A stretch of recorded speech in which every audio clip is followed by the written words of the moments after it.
Good day everyone. My name is Troy Alessandro Campo and I'm here to report about the CDI traffic management. So, the history of traffic control in the Philippines. So these are the laws implemented to improve the use of vehicles and to improve the flow of the traffic in the Philippines. First is the in February 1912, Legislative Act number 2159 was enacted to regulate motor vehicles in the Philippine island and to provide for the regulation and licensing. So next is the in January 30, 1987, birth of LTO and LTFRB. So the LTO and LTFRB is very important because LTO is in charge in the issuance of driver's license and permits, and then the LTFRB covers the vehicle used for public conveyance or transportation. Then it also the LTFRB issues certificate of public convenience or permits to public land transportation services. And the next is the traffic management. Traffic management, an exclusive function such as planning, organizing, and directing, supervising, coordinating, operating, recording, and budget. It also includes all agencies having responsibilities in relation to traffic management. So all in all, the traffic management concerns about safety and providing good service of the road users. So they are the one who plans kung ano ang dapat gawin to improve the flow of the traffic. Also to they plan they part of their plan is to make sure that in the road make sure the safety of drivers in the road upang maiwasan ang mga aksidente. So also they are organize rin nila ang daloy ng mga kalsada by the use of the agencies that that mainly the responsibility is in the traffic kung mabigyan ng maayos na flow ang daan at mga part of this is also mga pedestrian. Traffic management in the Philippines. So traffic management in the Philippines is the intelligent transport system. So traffic management in the Philippines is the urban traffic management system. So the urban traffic management system, part of this is the improving traffic flow and reducing travel time by strict enforcement of traffic rules and regulation by the help of the LTO, HPG, MMDA, CTTMO. So these agencies sought to improve traffic flow and reduce travel times by optimizing not only vehicular movement but also the persons, goods, and services. So they will be much more strict in the implementation of rules by the help of this agency. So mostly we observe that may mga nag-aaway sa kalsada, may mga kaaway ang MMDA in the road, mga drivers, because most of the drivers in the Philippines are not following rules. That causes argument to the MMDA. Next is the integrated mobility management platform. So this integrated mobility management platform uses centralized stoplight system or the CCTV systems and CCTV system. So these systems has a state-of-the-art control center and advanced integrated management platform that can simultaneously manage and coordinate the different systems. Now, it is advanced technique para mapagaan ang traffic sa Pilipinas. So they uses CCTV, centralized supply system. So every corners of the road, every road that is congested, there are stoplight, then CCTV system to monitor the traffic flow. So it is helpful to para mapaluwag ang mga congested roads in the Philippines. Next is the clearway scheme implemented. So clearway scheme is to promote uninterrupted flow along arterial roads. So also meant to speed up the congestion along clogged roads. So this clearway scheme implementation, so yung ginagawa dito is closing of many road intersections as well as suspension of traffic signal operation in order to allow the system of median openings. The next is the number coding system. So these two schemes and system it is clearly observed in the Manila. So dito sa Davao wala ito. So number coding system. Number coding system is based on the last digit of their license plate. For example, your license plate has the last number of 1 and 2. So for example, 1 and the last digit 1 and 2, Monday lang, Monday di sila pwedeng mag-drive. So this is helpful to regulate the number of vehicles using the roads. The program thereby reduces volume and eases traffic congestion. Next is the traffic management in Singapore, the Intelligent Transport System of Singapore. So part of the Intelligent Transport System is in the Singapore is the free public transportation in pre-morning peak hours. So in Singapore, they provide free rides in their MRT stations within the city center before 7:45 a.m. So 7:45 is going down or pababa is peak hours in Singapore. So that time, part of the time it is very congested. So they provide free rides. So it encouraged the people in the Singapore to commute rather than use their private cars. So nababawasan ang mga sasakyan sa kalsada dahil dito. Next is the vehicle quota system. So the vehicle quota system, a new vehicle can only allowed on the road if its owner has obtained a certificate of entitlement. Next is the congestion charge and an extensive public transport system. So this congestion charge impose a fee on every driver that wants to use the road during the rush hour. So those travelers paying the charge can enjoy not being stuck in traffic, and those people that not willing to pay and choosing to do something else can enjoy not having to pay. So all in all, everyone can enjoy. Then the traffic flow and the traffic flow will be improved. So income from these fees can be used, for example, improve public transit. Also, pwede mag-invest sa bicycle or infrastructure to resolve other infrastructure bottleneck. So the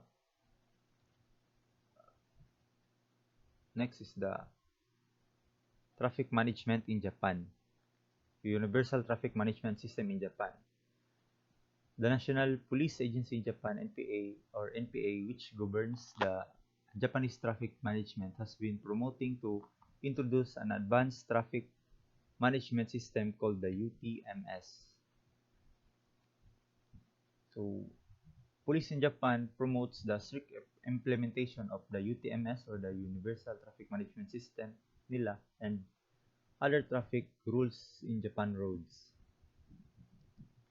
So in Universal Traffic Management System nila includes an integrated traffic control system. So the system utilizes connected vehicles to monitor road traffic conditions without delays. and also instruct vehicles to reduce the impact of incident and congestion on both individual vehicles and entire road networks. So this integrated traffic control system provides the drivers in the Japan to by instructing them what to do on where to go to avoid traffic. Advanced mobile information system. So this advanced mobile information system, so it is very helpful because also now in our days almost all people uses cell phones or mobile. So this traffic system of Japan provides precise information for the drivers. Also, this mobile information system ensure real-time features in the traffic-related information provided. So magagamit sa mga driver to para so they can avoid traffic problems in advance and secure and safe, comfortable mobility in road networks. Next is the traffic management in Korea. So the traffic management system is the intelligent transport system which is same sa Singapore. So they have the radio station or the TBN 95.1 FM in Seoul. That gives real-time traffic information across Korea, including Seoul's metropolitan. So this radio traffic system, most of the cars have radios. So it is very helpful. So merong integrated na station para lang sa traffic information sa metropolitan area ng Korea. Next is the congestion charges for vehicles. So in these congestion charges, vehicles with less than 2 passengers, including the driver, have to pay congestion charge to drive in the particular roads. So this type of system encourage the drivers with private cars to commute. Then it will lead to lessen cars in the road. Next is the car-free day in Korea. So Seoul runs voluntary car-free days para ma-reduce ang pollution and traffic congestion. Then ang mga drivers can select any days between Monday and Friday not to drive their car. Next is the traffic management in India. So the traffic management in India focuses on the reducing congestion and environmental impact by the help of the traffic police. So the traffic police is the one who same dito sa Pilipinas, meron din sila parang highway patrol group that enforces rules and regulations in the road. So they have the ITMS, Incorporate Intelligence. This improves traffic performance, reduce congestion, environment impact, and improve traffic. So dito may improve ang traffic performance by the use of the exploiting the distributed nature ng system and by making use of cooperation and coordination between the various vehicles and various elements of the roadside infrastructure. The next is the improving public transport like BRTS in Ahmedabad or Metro in Delhi. So the improving of public transport, they focuses on public transport because kulang-kulang na ang mga public transportation sa India at tumataas na rin ang their population at mas nadadagdagan ay ang capability of ng individual in India to buy cars, vehicles, or motorcycles. Next, their traffic management is the building more flyovers. So they also focuses on the infrastructure dahil mostly sa mga roads in India is may sira and masikip. So traffic congestion is a condition in transport that is characterized by slower speeds, longer trip times, and increased vehicular queuing.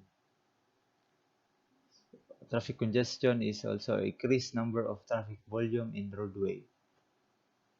So traffic congestion, ito yung one of the problems in urban transportation. So we can feel it in the Philippines, mostly in the in Manila. Ang effect talaga ng traffic congestion dun is malala. So it really exists in most of the cities in other countries, lalo na yung mabilis ang economic growth. So the causes of this is the unruly behavior in roads.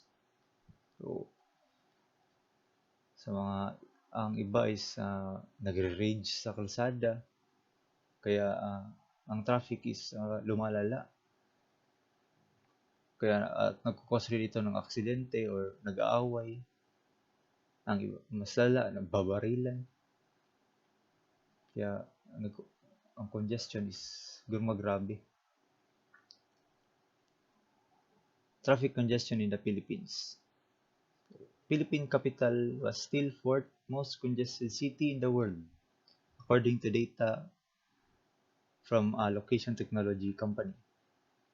So up until now, the situation in the traffic in the Philippines is still worse. Imagine we are fourth in the world. Pero mataas rin kasi ang ating population, then ang ating capital is maraming tao kasi maraming opportunity, kaya doon nagtatambak. Doon sila pumupunta, mga taga-probinsya. Kaya sobrang congested talaga. So, congestion in the Philippines, the cause is the bad traffic behavior.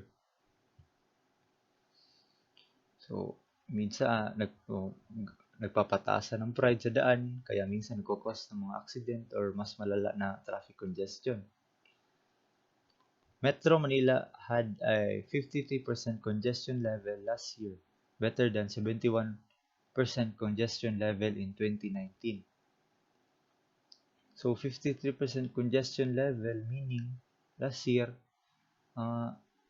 it takes about 53% more time than it should if we travel around the city of Manila. We tied in India at the same fourth spot and same 53%. So naging better lang siya dahil sa COVID. Dahil ng 2019 wala pang COVID, kaya traffic. Causes of traffic congestion in the Philippines is the low quality of its existing infrastructure such as roads, public transport, terminals, and railway. Each major road is operating at or more than its carrying capacity to respond to the traffic demand. Kaya nagkukos talaga ng congestion. So simply put, that there are more vehicles on the roads than the roads can handle to meet demand. So affecting the people's need to get to their destinations. Huge effect of congestion is economic loss. So it costs around 3.5 billion pesos a day. So the huge effect of congestion is the economic loss. Imagine 3.5 billion pesos a day. So malaki na 'yan. Meron na malaki na may tutulong 'yan sa ating bansa. So dahil lang ito sa delay sa mga trabaho or sa productivity loss ng bansa. So wasting of time, mga delay, mga frustrated drivers, mga motorists. So yan, nag-road rage.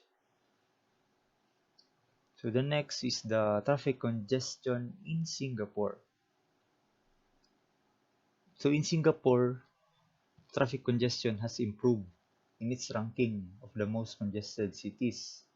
So nag-drop sila galing sa 45th 45. Nag-drop sila papuntang ika-55 na pinaka-congested na lugar. So, buti pa sila nag-improve. So, average traveling time for Singaporeans is extended by 20 minutes during the peak hour rush. So, not bad na rin. 20 minutes compared mo dito sa situation in the Philippines na mas mataas ang na-extend na time dahil lang sa traffic. Singapore has been quite successful in managing sophisticated system of road traffic despite the rapid growth of economy, population, and mobilization. So Singapore, nag-give sila ng special attention to managing growth of transport demand. So Singapore has been the first country in the world who introduced successful special schemes. So meron silang mga schemes para sa kanilang traffic congestion management. So most notably yung mga para na-mention ko kanina yung vehicle quota system nila, mga electronic road pricing system. That's why hindi ganong traffic sa kanilang lugar or bumaba pa ang kanilang rank. So the cause of the congestion in Singapore is everyone is going by the shortest and most direct route and rapid economic growth. So everyone is going the shortest route. So for example, siguro pag rush hour, doon sila sa main road dumadaan, which is the shortest. So yung road na yan is magiging congested, sobrang traffic, sobrang sikip, kaya nagkukos ng congestion. Also, the rapid economic growth ng Singapore. So alam naman natin na Singapore is rich country, mabilis ang economic growth nila, tumataas population, madami ang trabaho, kaya nagkukos talaga ng traffic.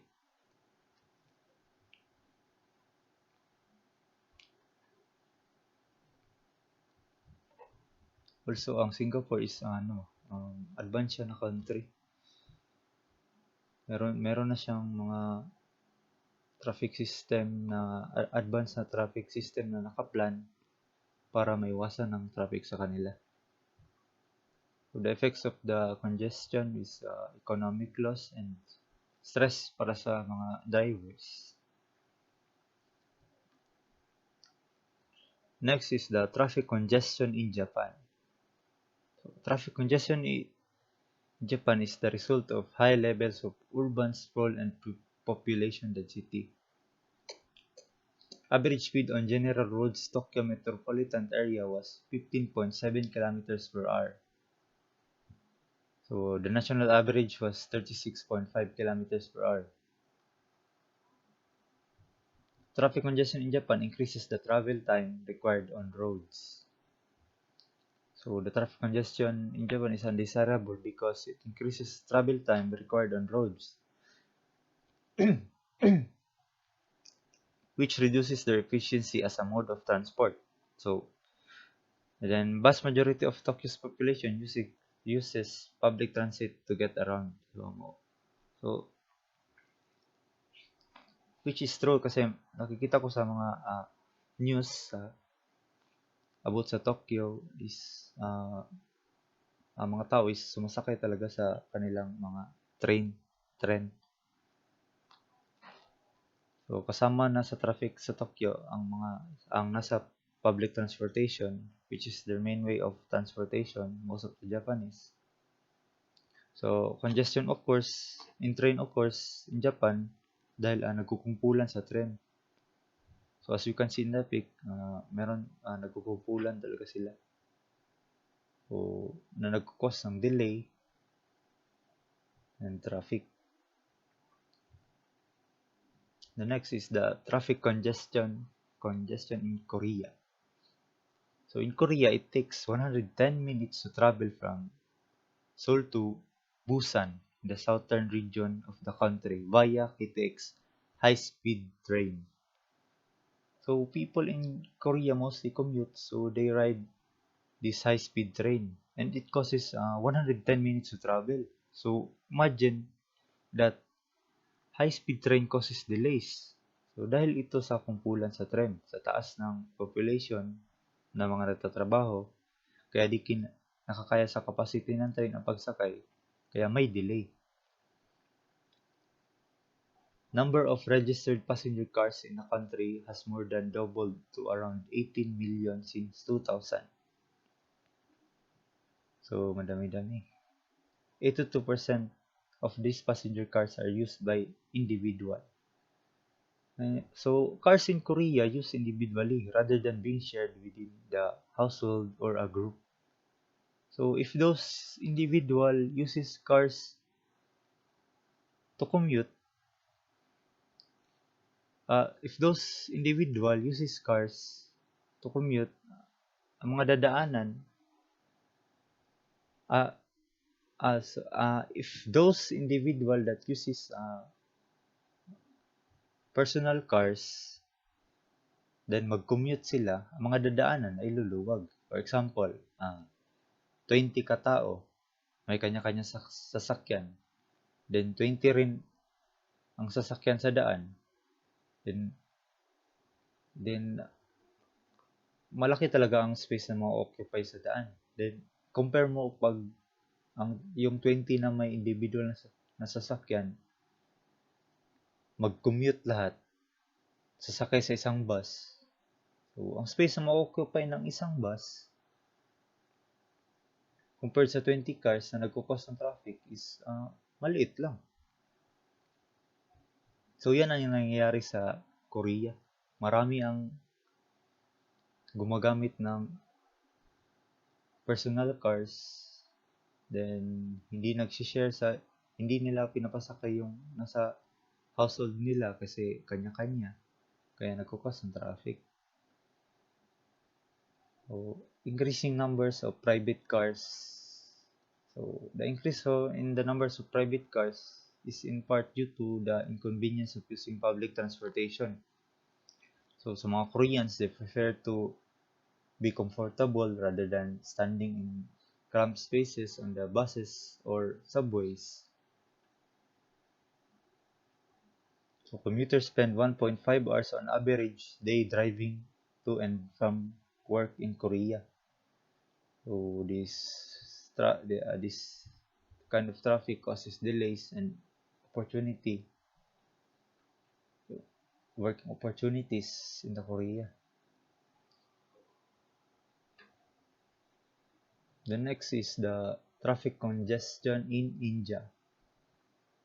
So, Mumbai traffic is in second place in the world in 53% congestion level. So, same lang sila ng traffic level sa Pilipinas. This means that a trip in the Mumbai city would take about 53% more time than it should be.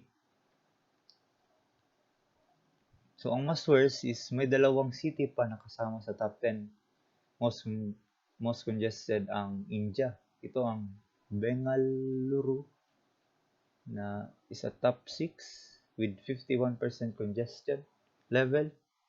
New Delhi is a top 8, 47 congestion level.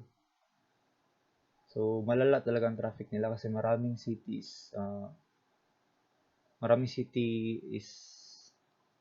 na kasama sa top 10. Meron na silang ibang city na kasama sa top 20. Dalawa ata. Road networks have grown by about 30% over the past decade, whereas vehicle registrations have risen by almost 3 times. So, sa kanila, in January 2019 sa kanila, nagtala sila ng at least 1.5 million vehicles na binili and registered across the country. So, an average of 51,000 new vehicles per day. So, napakadami talaga. private vehicle ownership has surpassed the population growth rate in most cities. Yet, ang mga cities dito nagko-continue pa rin to support them by creating urban highways and constructing more flyovers. Instead, cities should invest in high-quality public transportation and walking and cycling infrastructure. And incentives people shifts to these modes. Kumbaga, ginatolerate ng cities nila na magkaroon ng private vehicle ownership ang individual na tao sa India. Which is, kung mas maraming vehicles, mas traffic rin. Mumbai resident wastes the equivalent of 8 days and 17 hours a year stuck in traffic jams. So, habang sobrang traffic sa India, air, sound, and pollution also is one of the biggest problem. So, the cause of traffic is the unscientific road design. So, walang plano or hindi pinaplanuhan ng maayos ang road design kaya nagkukos ng traffic nagkukos ng congestion. Lack of freeways, exitways where local roads and main roads intersect. No lane discipline. So, makikita natin sa picture na kumpul-kumpul sila, wala sa tamang lane. Marami ring mga motorcycle na nakasingit.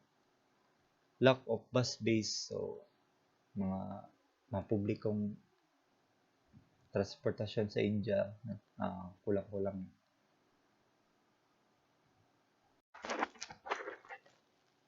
Functions of the following offices in concern to traffic management. First is the Department of Public Works and Highways, or DPWH. So, they're currently responsible for planning, design, construction, and maintenance of infrastructure, especially the national highways, flood control and water resources development system, and other public works in accordance with national development objectives. So, DPWH, which takes care of planning and implementing infrastructure projects such as construction of national roads and bridges. Also, they are the ones responsible for the maintenance sa mga kalsada ng bansa para sa kapakanan ng mga bumibiyahe. So, DPWH has to abide by standards in designing roads and other infrastructure to make this safe for all the road users in the Philippines. Next is the Department of Interior and Local Government, DILG. So, DILG are responsible for promoting peace and order, ensuring public safety, and strengthening local government capability in towards the effective delivery of basic service to the citizenry. So, the DILG, so nag-focus sila more on traffic rules and the regulations. So, the DILG establish and prescribe rules and regulations and other issuances implementing mga laws on public order and safety para sa kaayusan sa daan. Next is Department of Transportation, or the DOTr, is the executive department of the Philippine government responsible for the maintenance and expansion of viable, efficient, and dependable transportation systems as effective instruments for national recovery and economic progress. So, DOTr is the one that provides the country with efficient, effective, and secure transportation systems that are globally competitive, compliant with international standards, and responsive sa mga pagbabago. So, DOTr provides maintenance na siguraduhin ang mga linya ng mga transportasyon, panglupa, pandagat at himpapawid sa bansa ay mahusay, kapakipakinabang at ligtas para sa mga mamamayan. Next is the Department of Health, o DOH, responsible for ensuring access to basic public health services by all Filipino through the provision of quality health care, the regulation of health services and product. It is the government's overall technical authority on health. So, DOH, part siya sa naka-influence ng para sa traffic management sa bansa dahil concerned sila about sa driver's health. Look up also to the drivers that is old para maagapan ang mga accidents. And also, they take care on the accidents sa pag-provide ng medical health services. So, for example, merong mga na sagasaan, merong magre-respond ng mga 911. So, sila ang may pakana niyan. Next is the Land Transportation Office, or LTO, an agency of the Philippine government under the Department of Transportation, responsible for all land transportation in the Philippines. Functions of the LTO include inspection and registration of motor vehicles, issuance of licenses and permits, enforcement of land transportation rules and regulations, and adjudication of traffic cases. So, ang LTO, sila ang in charge sa pag mag-issue ng mga driver's license at mga permits. So, it administers the exam needed before motorists can get behind the wheel. So, if motorist incurs violation, the LTO can cancel or revoke the license. So, also LTO is in charge of registering motor vehicles nationwide and issuing vehicle license plates. So, LTO is involved in the enforcement of traffic rules and the regulations with the authority to mag-confiscate ng mga driver's license.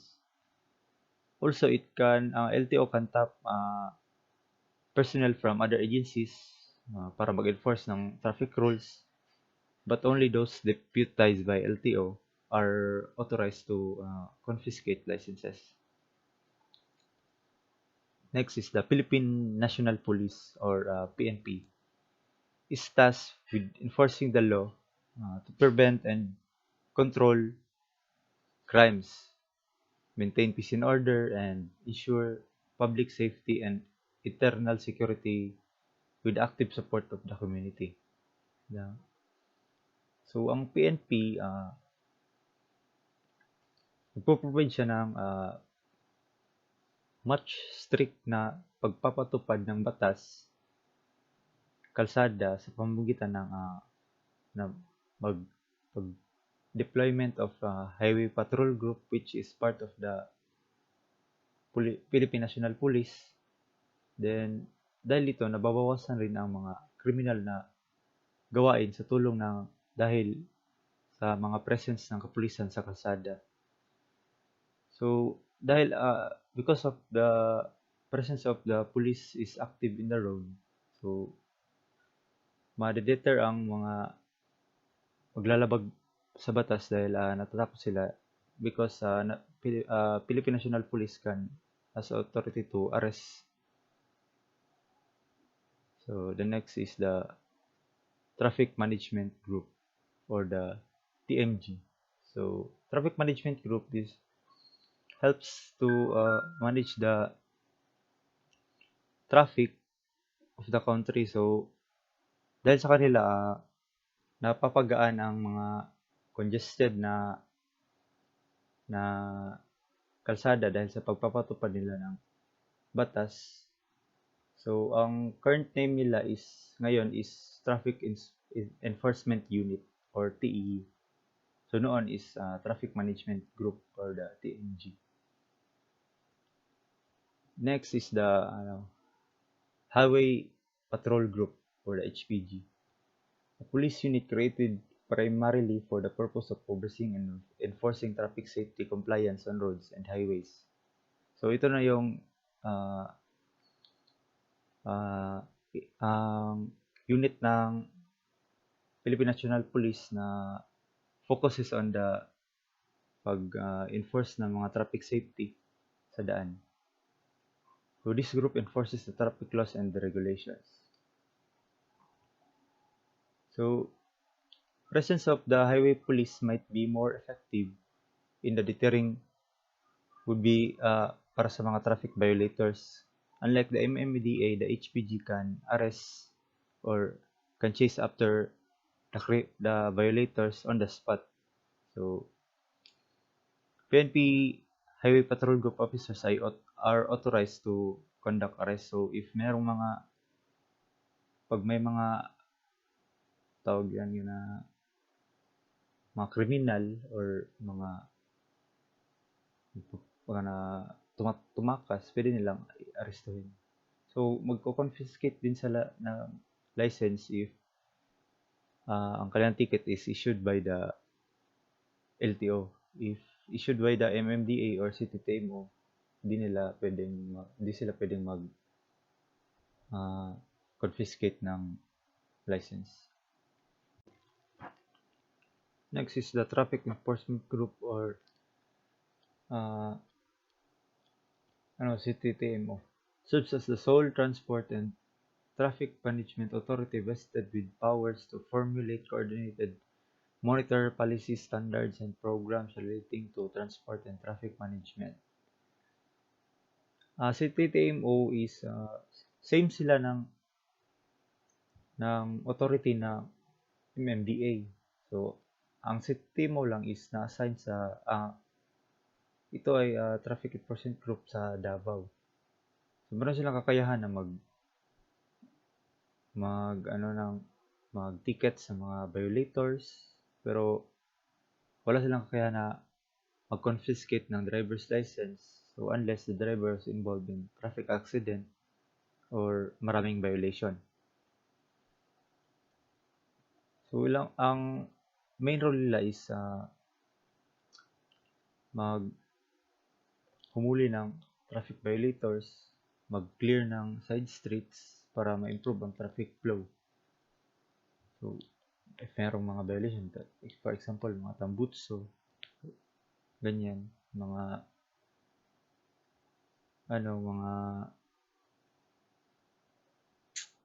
mostly dito sa Davao is mga violation, sa jeep, I observed na mga overspeeding or maraming pasahero na sakay or meron nakakabit. So, mostly naga-apprehend sa kanila is yung mga CTTMO. Next is the Land Transportation and Franchising Regulatory Board or the LTFRB. So, LTFRB is an agency of the Republic of the Philippines under the Department of Transportation, responsible for promulgating, administering, enforcing, and monitoring compliance of policies, laws, and regulation of public and transportation services. While LTO is in charge of driver's license and motor vehicle registration, ang LTFRB naman ay ang kanilang jurisdiction is cover nila ang vehicles used for public conveyance. So, they issue certificates for public convenience or permits to public land transportation services. So, kasama na dito ang mga jeep, taxi, bus, as well as mga bagong transportation gaya ng mga Uber or Grab. So also, they are in charge of regulating and adjusting fares for public transport services. So also mag-regulate ng mga ruta. So known sila sa kanilang capability na mag-cancel ng prangkisa. So next is the Metro Manila Development Authority or the MMDA. So the MMDA performs planning, monitoring, and coordinative functions, and in the process exercises regulatory and supervisory authority over the delivery of metro-wide services within Metro Manila without diminution of the autonomy of the local government units concerning purely local matters. So, MMDA is best known for its role in managing traffic around Metro Manila. Also, MMDA has its role of transport and traffic management, such as catching traffic violators or clearing side streets to improve the traffic flow of the traffic in the streets. MMDA traffic enforcers, they are generally cannot confiscate driver's license unless the driver was involved in traffic accident or pwede basta marami ng violations or more than 3 violations. So, pwede sila mag-confiscate. Next is the Department of Education or the DEPED. So, DEPED is responsible for ensuring access to promoting equity in and improving the quality of basic education. So the DepEd, sila ang primary teachers of basic knowledge in educating children about importance of obedience to rules and the law. So habang bata pa ang mga habang nag-aaral ang mga bata, naglalagay sila ng mga learnings about sa traffic rules para magamit nila if the children will go on the streets, or so they are aware of what to do, what is the sign is all about. Next is the Commission on Higher Education or CHED. So covers both public and private higher education, mga college institutions, as well as degree granting programs in all post-secondary educational institutions in the country. So, ang CHED, they provide knowledge, insight, skills, and attitudes that are necessary for safe traffic participation. So, they also aims to teach the fundamentals of driving at mag-instill ng sense of one's legal, moral, and moral obligation sa traffic situation, at magturo ng mga abilities na required sa road. So, local government unit or LGU. Divided into 3 levels: provinces, municipalities, and barangays. Smaller administration from government that keeps. So, LGU or local government unit is a smaller administration of the government that takes up responsibility dealing with problems and implementing laws to a certain and specific area. So, itong LGU, meron silang kakayahan na mag-create ng laws within its territory. So, for example, sa barangay, nakakatulong sila para sa traffic. For example, alisin nila mga obstruction sa gilid, maglagay sila mga tanod para maiwasan ang traffic, or mag-guide sa traffic. Sa mga same din sa provinces and municipalities, meron sila mga laws o kaya nila mag-deploy ng mga tauhan para paluwag ang traffic. So that's all. Thank you.